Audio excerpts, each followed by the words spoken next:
కూడా మీకు చెప్పకుండా ఏది చేయట్లేదు మీరు. ఎందుకంటే మాకు ఏదైనా డెవలప్మెంట్స్ ఉన్నా లేదంటే బుక్స్ వచ్చినప్పుడు సార్ అడిగారు. అడిగినప్పుడే మేము రిపోర్ట్ మాత్రం మేము ఎప్పటికప్పుడు ఇస్తానే ఉంటున్నాం. అసలు మీకేమో అటువంటి దాంట్లో ఏం ఇబ్బంది లేదు. అయితే అనుకోకుండా మన నిన్న జరిగిన సంగతి కొంచెం నేను కూడా సమర్పించుకున్నాను. మనకైతే యాక్చువల్గా 2 సంవత్సరాల నుంచి ఇటువంటి నిధులు రావట్లేదు.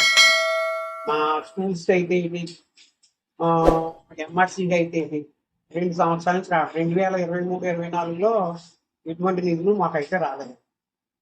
24-25కి వచ్చి మాకు ఎంఆర్సీకి 1,30,000 వచ్చినాయండి. అలాగే ఆ స్ట్రెంగ్త్ని బట్టి ఎలిమెంటరీ స్కూల్స్కి ఆ స్ట్రెంగ్త్ని బట్టి వాళ్ళకి, హై స్కూల్స్కి వాళ్ళ స్ట్రెంగ్త్ని బట్టి వాళ్ళకి కూడా గవర్నమెంట్ నిధులు ఇవ్వడం జరిగింది. అయితే కాంప్లెక్స్ అనే పదం తీసేసండి ఈ కొత్తగా ఈ సంవత్సరం క్లస్టర్స్ అనేటటువంటి వాటిని ఏర్పాటు చేశారు. అది ఆల్రెడీ మీకు కూడా ఒకసారి చెప్పాను. క్లస్టర్స్ కొత్తగా వస్తున్నాయంటే ఏమేమి క్లస్టర్స్ వస్తున్నాయంటే 3 క్లస్టర్స్ వస్తున్నాయని చెప్పి, మరి ఏమన్నా క్లస్టర్స్ పోయినాయి అని కూడా అడిగినప్పుడు కూడా దానికి నేను సమాధానం చెప్పాను. అంటే మనకు అన్నదేవపేట పాత కాంప్లెక్స్ క్లస్టర్ కింద వచ్చిందండి. మలకపల్లి కాంప్లెక్స్ కూడా అది క్లస్టర్ కింద వచ్చింది. తాల్పూడికి ఏమైందంటే మనకి ప్లేస్ లేదు, సరైనటువంటి ఇంకా అదనంగా డెవలప్మెంట్ చేసుకోవడానికి అవకాశం లేకపోవడం వలన తాల్పూడి కాంప్లెక్స్ని క్లస్టర్ కింద చేయకుండా వేరియస్ పర్పస్ మనకి అంటే కొంచెం ఏదైనా డెవలప్మెంట్ చేసుకోవడానికి ప్లేస్ ఉంది కాబట్టి దానికి క్లస్టర్ ఇచ్చారు, కొత్త క్లస్టర్. అయితే ఏంటంటే ఆ క్లస్టర్స్కి ఏం జరిగిందంటే గత సంవత్సరం కూడా మాకు ఎటువంటి కాంప్లెక్స్ నిధులు ఇవ్వలేదండి. ఈ సంవత్సరం 24-25లో ₹1,00,000 వరకు మాకు ఇవ్వడం జరిగింది క్లస్టర్స్. అయితే అది ఏం జరిగిందంటే మాకు కూడా చాలా లేట్గా ఇచ్చారండి డబ్బులు కూడా. ఇప్పుడు నవంబర్ క్లస్టర్ డబ్బులు కూడా మాకు వెంటనే పడలేదండి. ఈ సంవత్సరం మార్చిలో పడ్డాయి. ఈ సంవత్సరం ఫిబ్రవరి మార్చి నెలలో పడినాయండి. ఫైనాన్షియల్ ఇయర్ వచ్చి మనకి ఇప్పుడు కూడా మార్చి నెలాఖరు వరకు అయిపోద్దండి. ఏప్రిల్ 1 నుంచి స్టార్ట్ అయ్యి 2024 ఏప్రిల్ 1 నుంచి స్టార్ట్ అయ్యి మార్చి 31వ తేదీ లోపల ఫైనాన్షియల్ ఇయర్ అయిపోతుంది.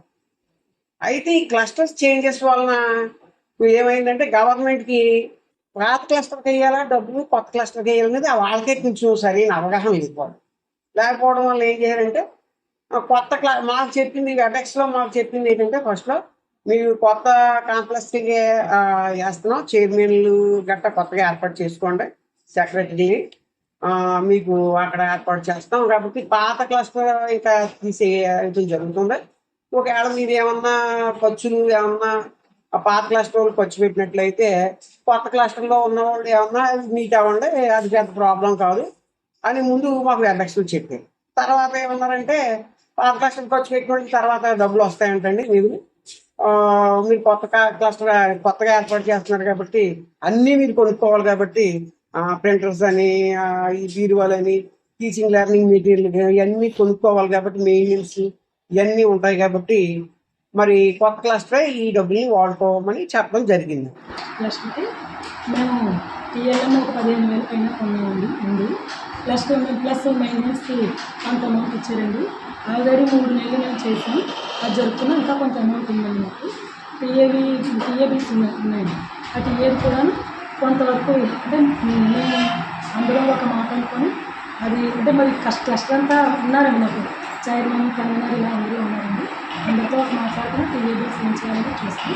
నెక్స్ట్ అంటే బీరో ఒకటి కొంటున్నామండి, అలాగే బీరో మాట్లాడడం జరిగింది. అలాగే ప్రింటర్ ఒకటి తీసుకుందాం అనుకుంటున్నాము, తీసుకుంటాం ప్రింటర్ తీసుకుంటామండి. ఆల్రెడీ ఇవన్నీ మేము అందరూ మాట్లాడుకోవడం జరిగిందండి. ఈ ప్రింటర్కి అది వెళ్ళాలంటే ఒక్కరం కాకుండా మేము ఎవరైతే మా క్లస్టర్లో ఉన్నారో వాళ్ళని 2 ఒక 60 మంది అంటే ఒక గ్రూప్ దాంట్లో ఎవరైతే మెంబర్స్ ఉన్నారో వాళ్ళందరినీ పిలవడం జరిగింది. కానీ వాళ్ళు కొన్ని కారణాల వల్ల రాలేక ఒక 2 మాత్రమే వచ్చారు. ఆ వాళ్ళిద్దరూ నేను వెళ్ళి పొందడం జరిగింది. అది నెక్స్ట్ ప్రింట్ అవుతుందండి, ప్లస్ బీరో మాట్లాడండి, బీరో ఒకటి తీసుకుంటాం. ఇంకా అమౌంట్ మిగిలితే కుర్చీలు తీసుకుంటామండి మాకు. ఎందుకంటే మరి కొత్త క్లస్టర్ ఉంది, దానివల్ల ఆ క్లస్టర్కి మరి అంతా మేము ఇప్పుడు కొత్తగా రెడీ చేసుకోవాలి. మొత్తానికే అది మొత్తం మీద అన్నీ అలా మేము అందరం ప్లాన్ చేసుకున్నామండి. అంతేకాని మా విషయంలో అయితే మాత్రం ఎటువంటి ఇబ్బంది లేదండి. మేము ఎటువంటి నిధులు దుర్వినియోగం కూడా ఏమీ చేయలేదు. అంతా కూడా మేము పర్ఫెక్ట్గా ఉన్నాం.